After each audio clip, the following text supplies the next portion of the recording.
Priestess. I guess I was told to show you all one of my pieces.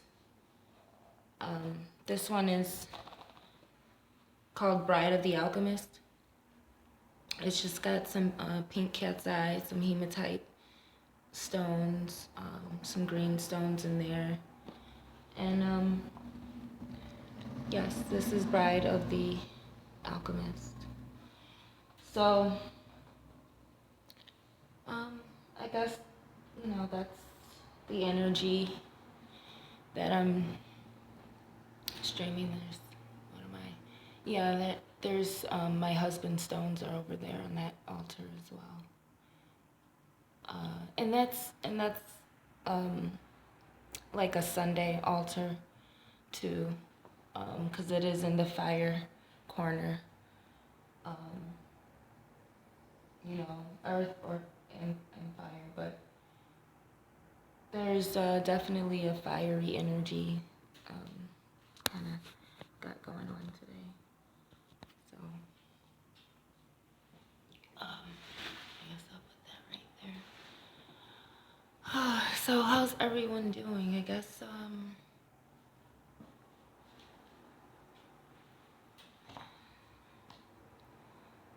it's New Year's Eve, and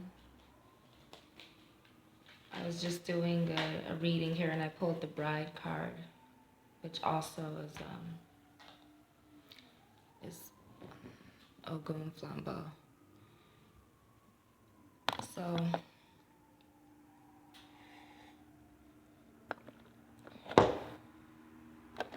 I might have inadvertently summoned Oshún while I was lighting some incense. I used some Oshún oil, and I don't know, I guess he's just kind of out now.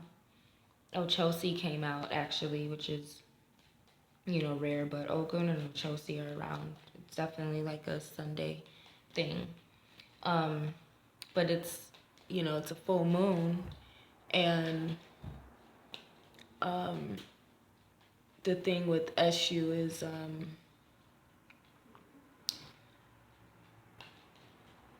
women, for the most part, the masculine Orisha, don't really appreciate women, making offerings and appeasing them during their menstrual cycle. It's just one of those things. It's best to deal with the Yami or your female deities. There's Oshún. She just popped out. And this is Oshún in this deck. My voodoo deck burned.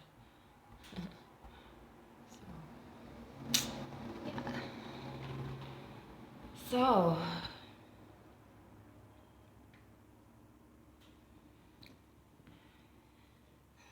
where shall we begin?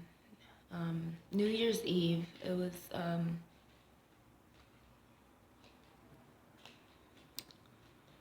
god-awful year, for the most part.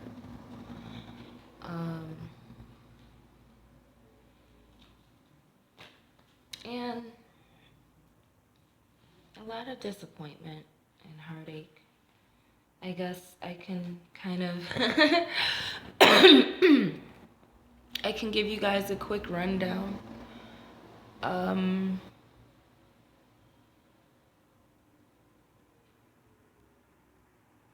Losing hours, losing money, and losing opportunity due to racism.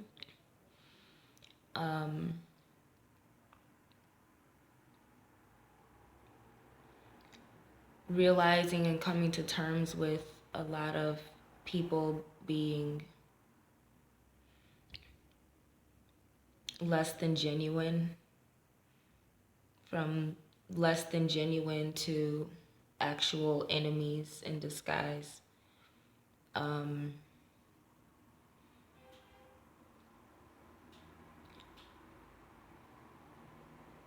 Losing my own place.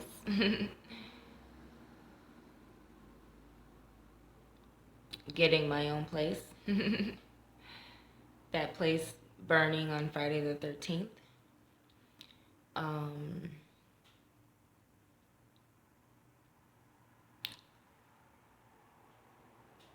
3 heartbreaks, 3 to 4 heartbreaks. I think the last one I was just too numb to I think if I had a heart by the last one it would have been broken, but it was already obliterated.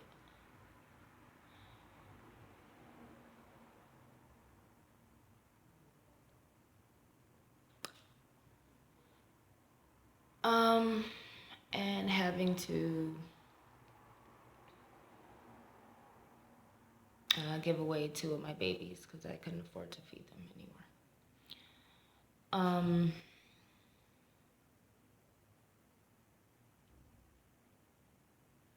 So, positive things.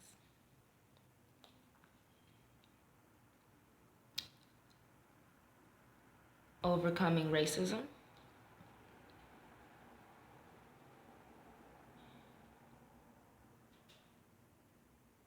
Professionally.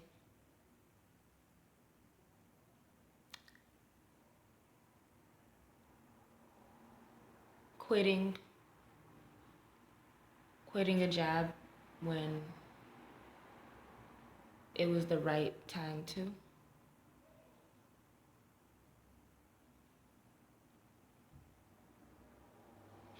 Which was the Juneteenth celebration, which was a great event. It was a great, powerful event. I think that was the best event that I went to. I was last let in the whole time, and it was nice to actually be a part of something that was about spiritual revolution and around people who were able to recognize that.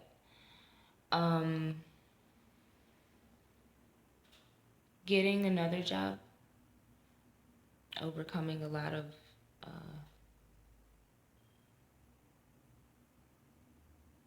weaknesses,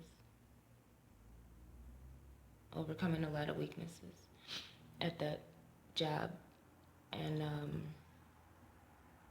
just having a great summer job and working around a few good people, and some really great, powerful superheroes. Just meeting all of them.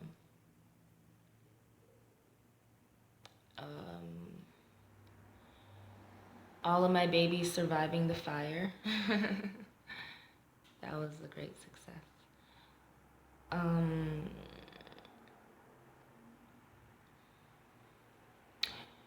Having 9 cats on Mother's Day.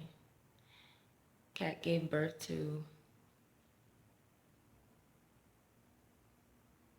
7. So I became the mother of 9 on Mother's Day this year. I think that was the best thing. That will probably be one of the top best things, I think, for a while in my life. I became the mother of 9. And as you all know, cats have 9 lives.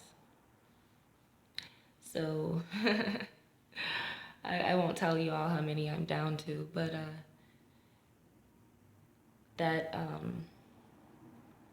I think that's like my most proud moment. You know, I became Yansa on Mother's Day this year.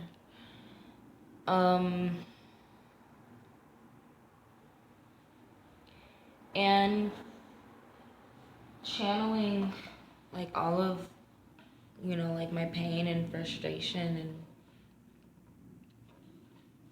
sadness into this talent that I didn't know I had until I just started doing things. So I guess I'll be showing you all, some of my pieces a little bit more here and there. I don't know if the lighting is the best for. I'm gonna get a better camera and everything, but I made what I have on to, the earrings. So I've been that I think that was the second best thing that happened is finding a talent through all of what I survived. So to whom it may concern, there's Shango. Wow. All right. This is Shango in my deck. No, Django, broken glass. But so I guess I'm just really still at a place of disappointment, but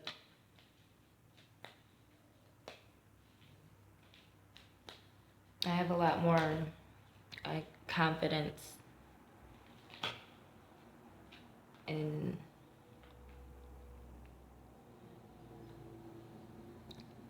certain things, I suppose, myself and mostly myself.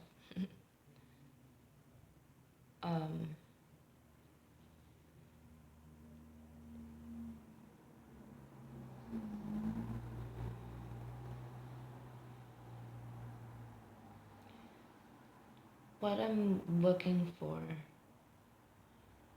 I was told that Ochosi came out and Ochosi deals with, searching and hidden truth, uncovering mysteries. Ochosi brought witchcraft to Earth.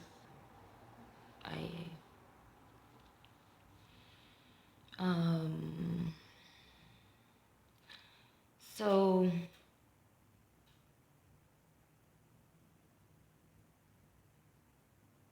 Legolas would be a character that would represent Orisha Ochosi. Legolas from Lord of the Rings.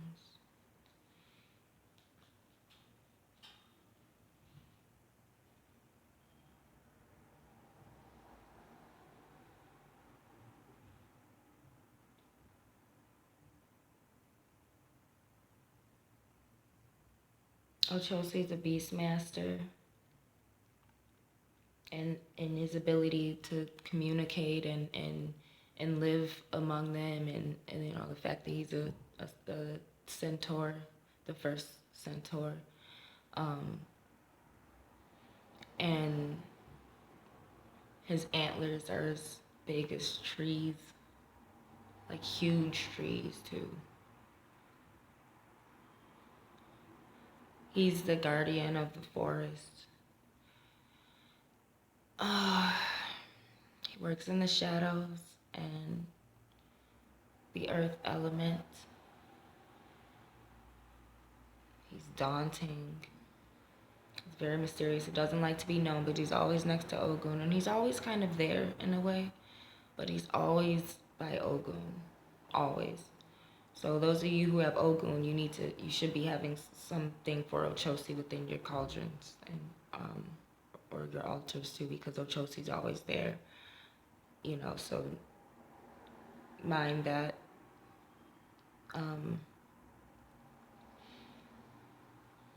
Peace, Kwame.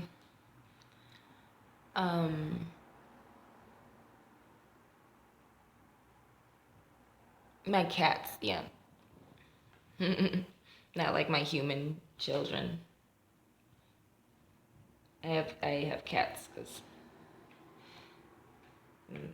obviously a feline. Yeah, Bastet blessed me with 9, and but it's just one of those things. So but what I was saying was so Ochosi and Ogun are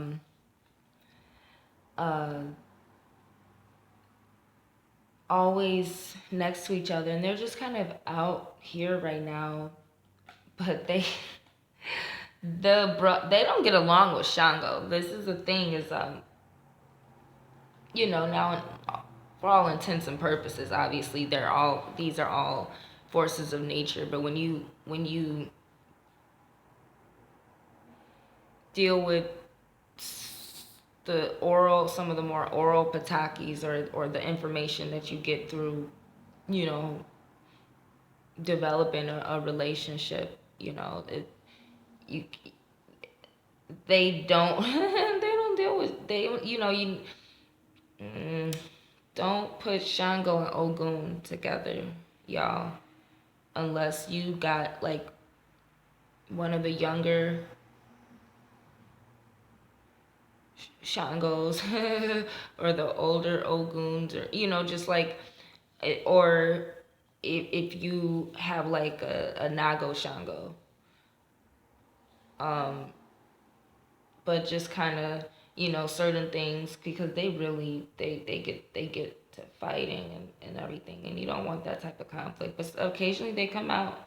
Sometimes they fight over you know Oshún or Oya, or whatever, the right to speak, whatever's going on. But I think that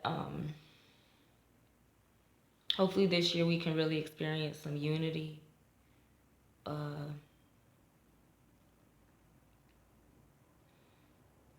And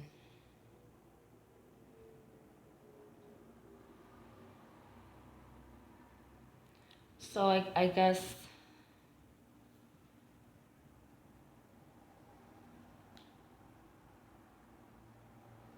I guess I was just kind of disappointed in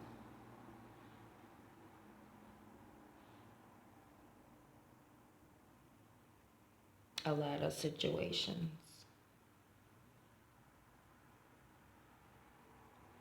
Really just disappointed in not what the world has to offer, but what I've been offered.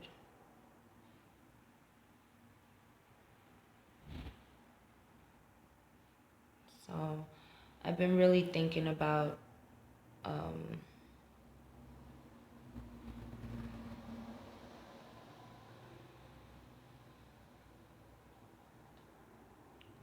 how you deal with being really proud of yourself and really disappointed in others. I don't think people give themselves a right to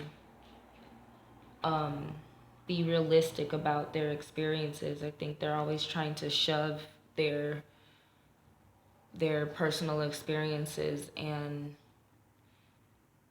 sentiments toward that into a box that fits into what society feels you to be, and that's really just an android who has no feeling, you know what I'm saying, and who blames themselves for everything.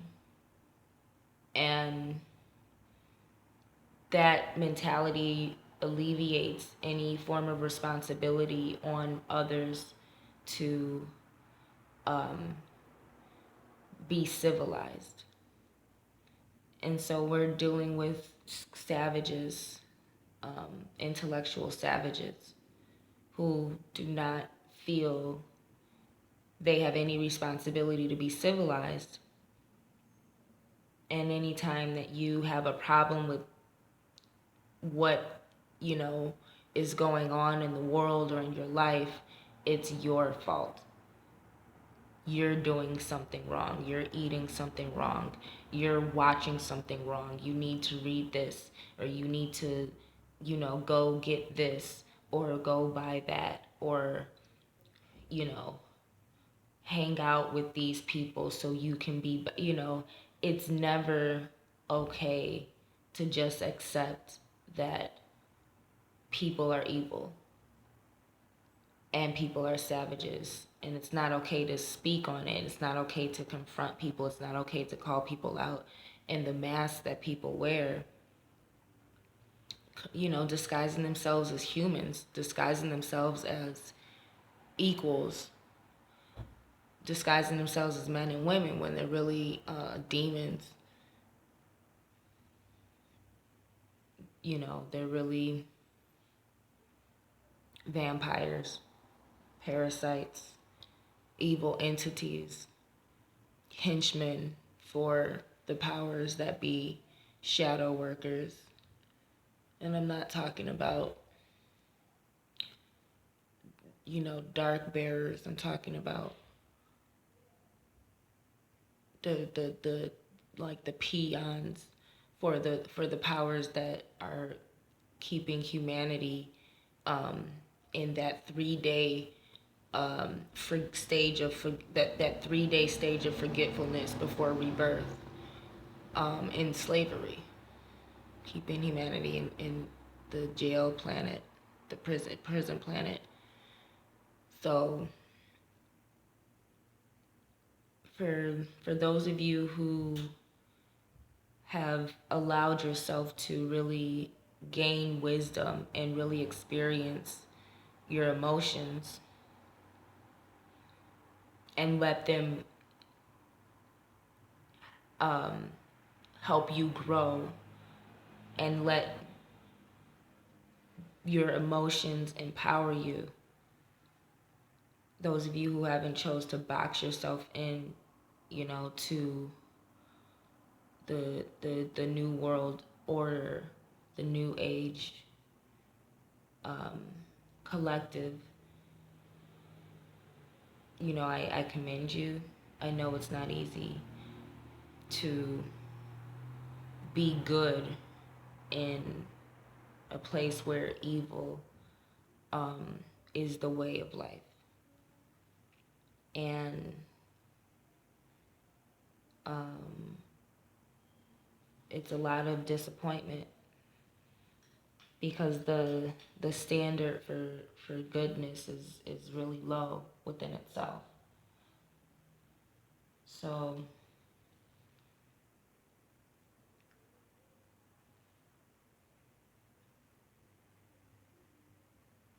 I think I've just been really peace. I think I've just been really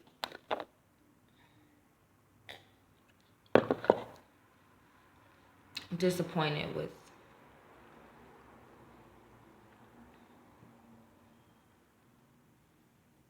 what's been going on around me.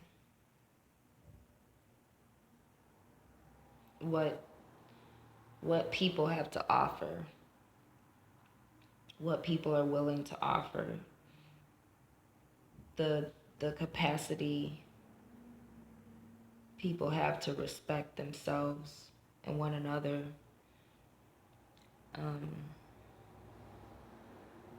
I've just really been disappointed, and I've never felt this form of disappointment before.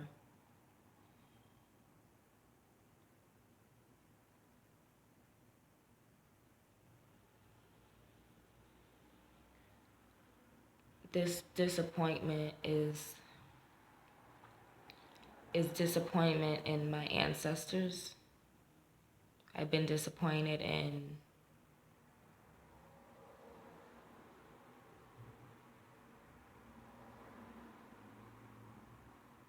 the African spiritual pantheon. I've been disappointed in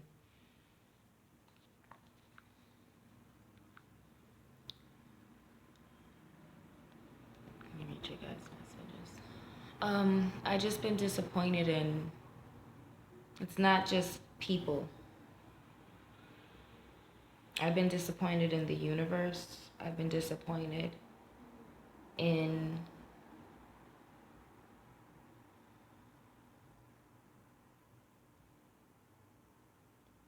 just about everything.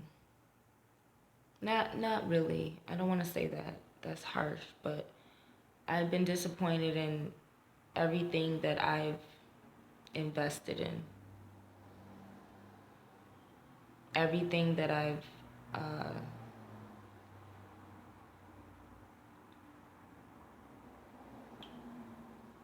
found value in.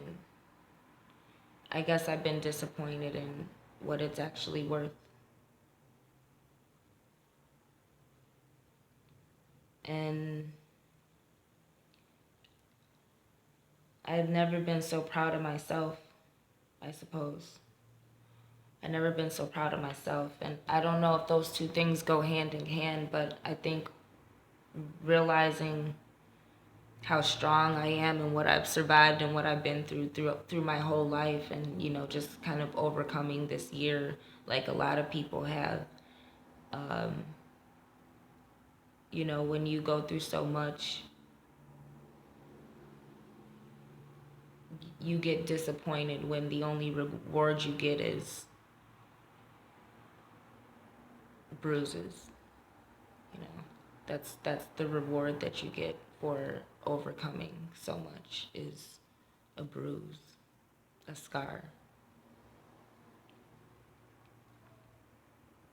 an ache and a pain. That's the reward that you get.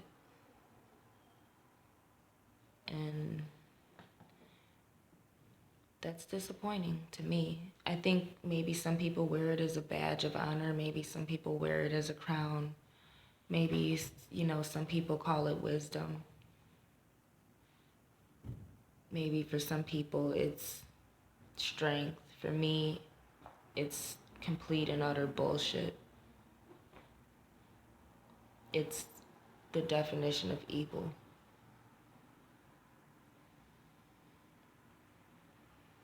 Being rewarded with a bruise. I guess everyone has their own perspective, and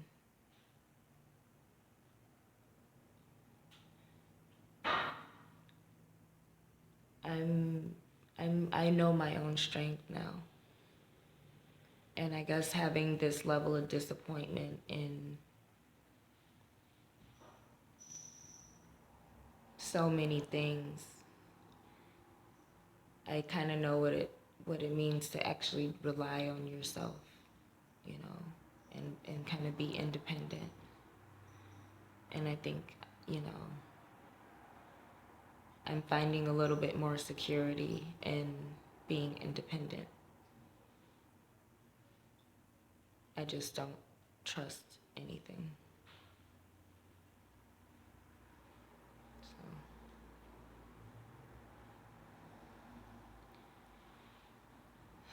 So we got Ochosi, Shango, Oshún, and Oshumare.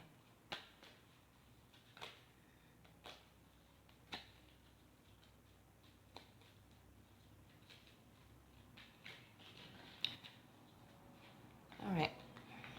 Well,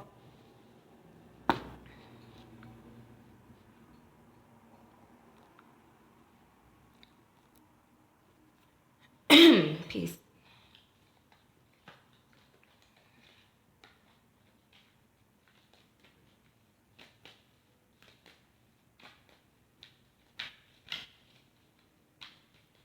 New Year's resolutions. What are you guys' New Year's resolutions? Mine is stop saying in your uploads. That's gonna be my first one.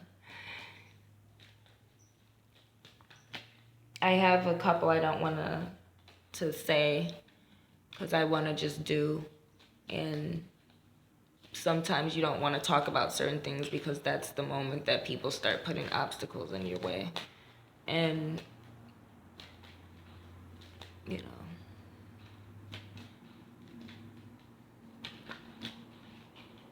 one of the main things that's disappointed me this year is realizing how much I've done for Black women and how much I've been willing to do. And, those same women wouldn't even so much as, share your website so you can, or, even promote you at all, not even so much as that.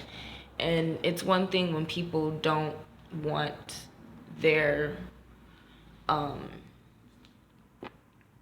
social circles necessarily knowing that they're, associating with a witch. that's something I can respect. But for the most part, it's no, I can't. You're too attractive. You shine a little bit too much, and I want to, you know, I want you in my circle. I want to have access to you, but I can't elevate you the way you elevate me because, you know, I will have something to lose.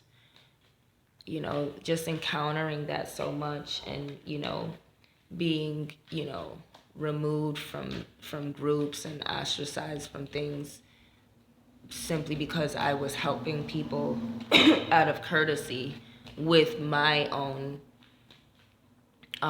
craft and expertise, on certain subjects that, I think that has kind of taught me to really focus on who helps you. But when that's not really anyone, when the only time someone helps you is because they want to, fuck you eventually, and you realize that you don't really have help, you you are forced to spend time alone. Alone time is something I've always valued, and maybe sometimes to a fault. That's probably, I don't really relate to others. I don't mind being alone. I would rather spend time alone than around dumb people who are stupid, not clever, not entertaining, unattractive, have no good energy, and just really, end up being vampires who want to drain all your energy because they're boring as fuck and they have nothing to offer. I'd rather be alone. But when you spend most of your life alone and you've tried to, relate to other people, but you still end up alone, that's just frustrating. That's just bullshit, And that's when, it's safe to accept it's not just, oh, I'm INFJ, or, I grew up this way, so, I have to, overcome these and these traumas, or, personality traits. No, sometimes you have to accept your dark skin. So you're at the bottom of the, romantic food chain. You come from poverty. So, where you're from and where you're trying to go, and the level of help and things that you encounter on the way, it gets lonelier at the top. You don't have, you deal with the occult, and it's not a mask, it's not a trend that you do. This is your life. This is what you are. That scares the shit out of most people and most men who have no power. You come from a race that is oppressed, and you've overcome a lot of those things growing up, where most of your race is still overcoming those things. So your ability to relate to the average member of your race from the particular segregated city that you're from is slim to none. So,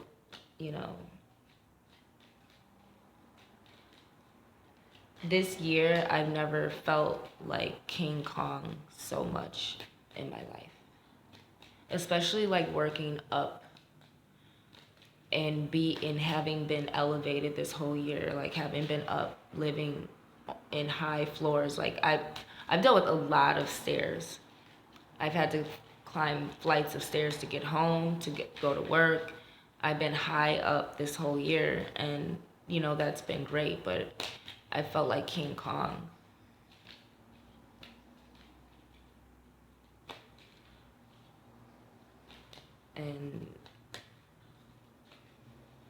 But I'm a woman, so I'm like the female King Kong.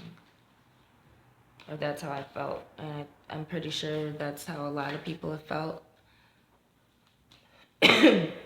So I'm not trying to feel bad for myself. Everyone's had a bad year. No one's had a good year. I can't think of anyone who's had a good year that I personally have know or heard or seen, or I don't think anyone has said that it's anything positive about the past 365 days. However, in my personal experience, it has never been so hard in my life to be a real black woman, not like a racially ambiguous. I don't know, like to actually be black, to actually carry spiritual energy, to actually have a hair texture that people feel is dirty and, you know, animalistic and savage. To have skin that people, haven't seen in the media portrayed as beautiful in so long, that they treat you like you're from a completely fucking different dimension because you're dark skinned with certain hair, but you're beautiful. That's odd to people because they look at me like, yeah, you should be on TV, but you're not. You're in the street, like working these, jobs, or just you're just accessible, but you're clearly like something else. And the way people treat you because of that. People are so abusive.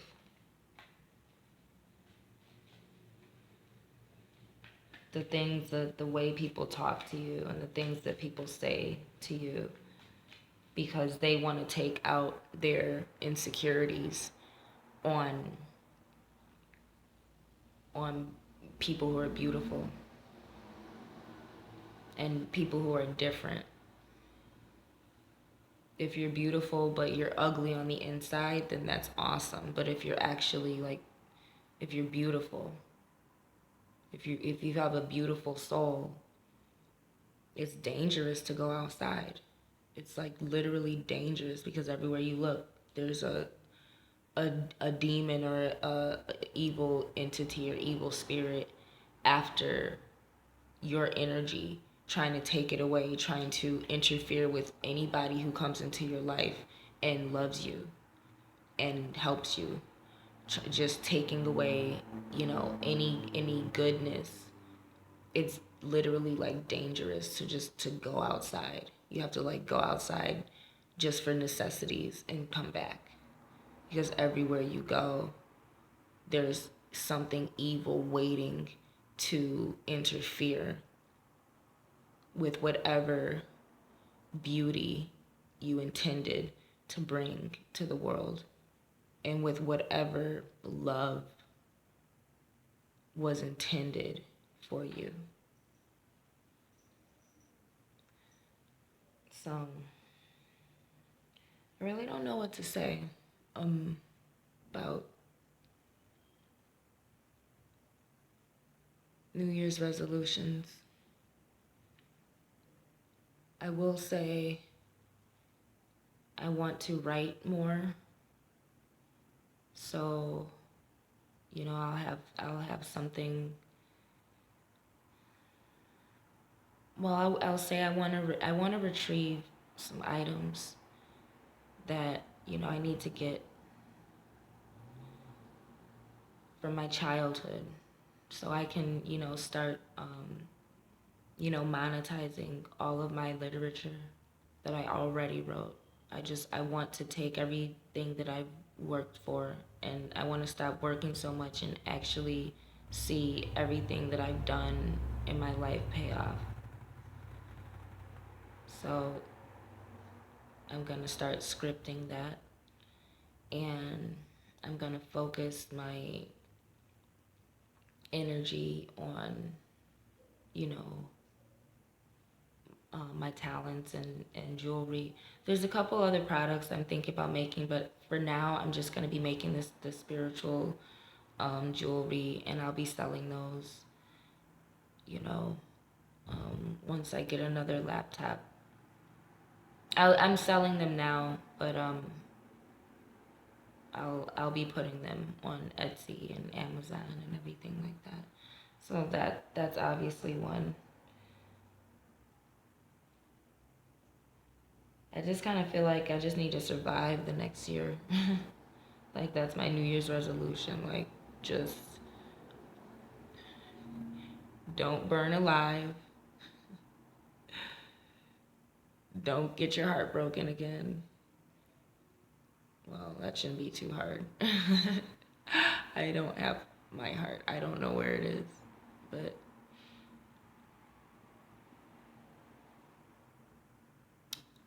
I guess find a reason to smile. I guess that's find a reason to smile.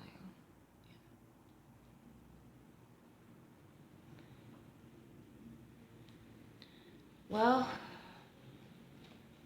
that's an interesting ancestors that came out. Obatala, Freda.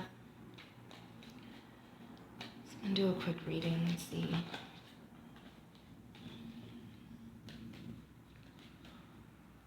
All right, Oshún, what message do you have for Black women this year? There's Ejuli Freda. Again. What's this? And Yemaya. Wow. So we've got Freda, Yemaya, the heart, and the lilies.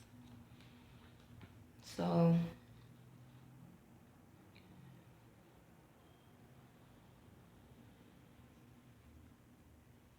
the message I'm getting is sisterhood. Freda represents the baby, the virgin, the bride. Yemaya represents the mother of humanity, and she is the perfect mother. You know, the maternal, and she also represents the single mother in the sense that she doesn't need a husband or mate. Yemaya prefers to be single. I don't know if y'all, those of you who have a relationship with Yemaya may get some of that depending on what aspect of her, but she kind of prefers her being single, and she was one of the first Orisha to be done with humanity and be done with the world because it had no dignity, and she's very divine. She's the standard of a diva. Okay, so we have Ejuli Freda, which is the fragile. I made a blog. It's very important to understand her from an African perspective and not deal with the corrupted spirit that is an entry for Jezebel. Because I've talked about this when I came out as Black High Priestess about dealing with Freda as a white woman, or as the light skin, you know, a light skin, dark skin rivalry, and we're to understand her as the youth and as the aspect of La Seren that sacrificed her voice to become a human. And so through her mermaid tail turning into feet and her having these women's features, the fragility that she experienced when she first became a human female. But she is the baby and she's the bride. So when we're dealing with Freda, we're dealing with the youngest and we're dealing with the mother. So Oshun's message would be the covenant, the dealing with the Trinity, but the sisterhood, the relationship of Black women that you have with your daughters. I'm getting that's a strong thing. Black women, particularly single mothers, not only single mothers, obviously, but speaking to the Black woman's exalted, ability to be a single mother and not viewing it as a negative thing, but finding the power in it, and setting a standard of that, and making it a rite of passage, because that's something that black men have and black women have shamed each other for. But we forget that we're a matriarchal community. I'm talking about, black people, of all races, you know, um, Native Americans, you know, some tribes were matriarchal, you know what I'm saying, as well. So, through slavery, there was a lot of mixing with Native American customs and heritage. So, kind of finding the appreciation, women who have more of a youthful spirit, women who may be virgins. And virgin doesn't mean, younger girls for sure. Definitely, again, mothers focusing on the relationship you have with your daughter, and women who are older, the way you set a standard for the adolescent girls that you're around, that you may be teaching, that you may be seeing on a regular basis through volunteer work or whatever you do. Like, look at the standard that you set through the activities that you do. But mothers focusing on the relationship you have with your daughters, sisters focusing on your perspectives of one another. When you see a woman who's lighter skinned, how you may feel about that. When men talk about a preference for lighter skinned women, and how it translates to how you may treat lighter skinned women. When men talk about their preferences for darker skinned women, or you know, understanding, the level of oppression we're under, and dealing with dark skin, being something that is there's a need to kind of elevate and expose. How does that make you feel? How do you feel about yourself as a black woman? How do you feel when you're around black women who are diverse, younger, older, different complexions, different cultures, though? Not all black women have the same body shape. You know what I'm saying? Are you able to relate to a woman who's a single mother, just like are you able to relate to a woman who's young and sexy, or older and sexy? And, are you able to relate to sisters who have different, body weights, and who have different lifestyles and experiences because of, what she goes through? Maybe some sisters are trying to lose weight. Some sisters may be trying to gain weight. Some sisters may have certain jobs and occupations because of their body shape. Certain sisters may not be, dealing with certain things in the dating scene, or in the corporate world or whatever. So when it comes time to, have sisterhood, are you actually able to have sisterhood with other black women? Or do your own stereotypes and your own insecurities prevent you from seeing the value that diversity can have when it comes to black women, diverse black women, getting together and overcoming sexism? Because that's the purpose of uniting based on one thing. If you're uniting based on being a black woman, then the point is to overcome racism and sexism. Otherwise, you don't have to unite based on being a black woman. You can unite just based on being a woman. You can unite just based on being black. Or you can unite just based on being single mothers. Or you can unite just based on being younger, light-skinned girls. There's fraternities for that. There's sororities for that. So if you're getting together and claiming the purposes to elevate black women, then you need to be confronting racism and sexism when you do that. Otherwise, you're defeating the purpose of it being a black women's sisterhood. So that's the message from Oshún. Um, and again, black women who are mothers, single mothers, or mothers who may have a man in your life or be married.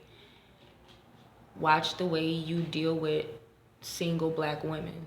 Stop being threatened. All single black women, or all black women who have more of a seductive energy. Everyone's not concerned with the man.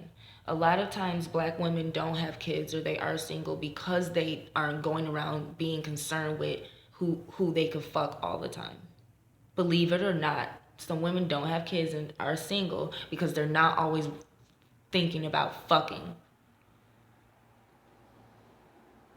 So stop being so threatened when a woman has that freedom that you kind of long for sometimes, and when she's able to express her sexual freedom because she made a choice to not have children, or because she's making a choice to be single because the men around don't reach her standard and you settled for one of them.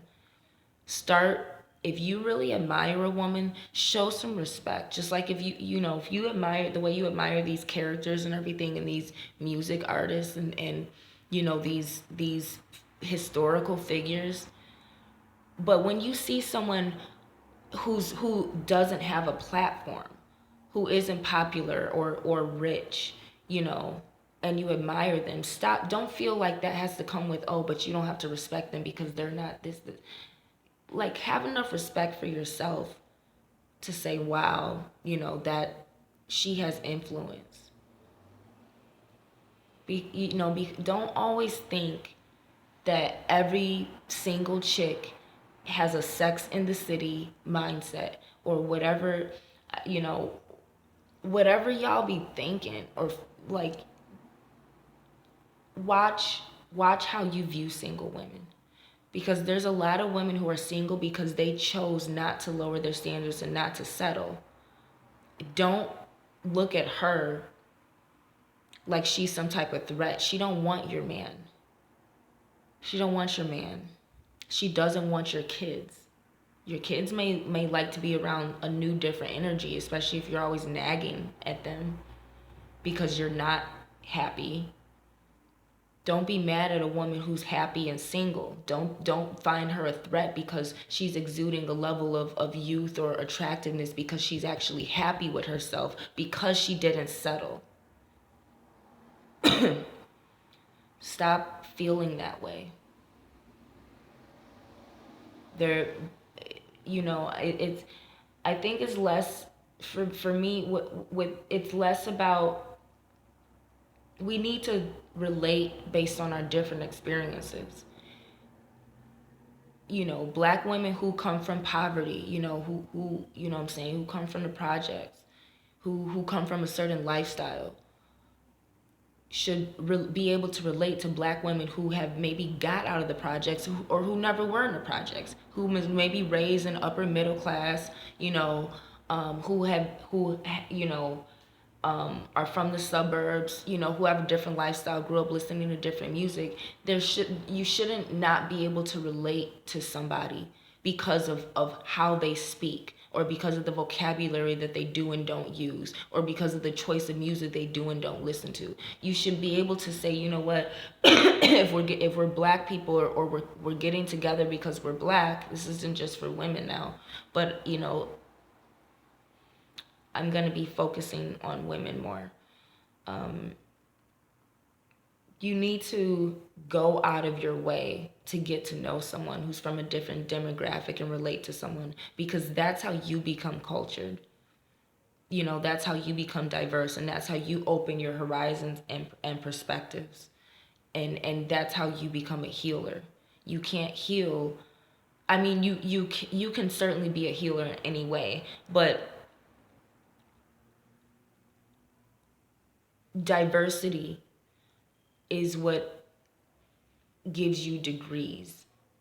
Being able to, have more in your repertoire is what makes you, go from one belt to the next belt, or from one level to the next, from being an undergrad to a master, bachelor, master's degree. These are all things. So if you only marginalize yourself to what's familiar to you, that's when you start dying. That's when your brain starts deteriorating. That's when you start aging, becoming retarded by the literal definition. That's when you retard yourself, and that's when you start to die.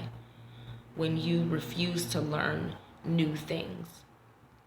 So I encourage Black women to extend themselves to other Black women who they, may admire or kind of like for whatever reason. Maybe you came from, upper middle class, or you came from the burbs, and you like the way certain Black women wear their hair. Maybe you like certain styles, and you may have to, maybe you're mixed, I'm saying, your hair texture, or but maybe you like that, so instead of just trying to mock it or mimic it, maybe you should get to know the women who wear those styles.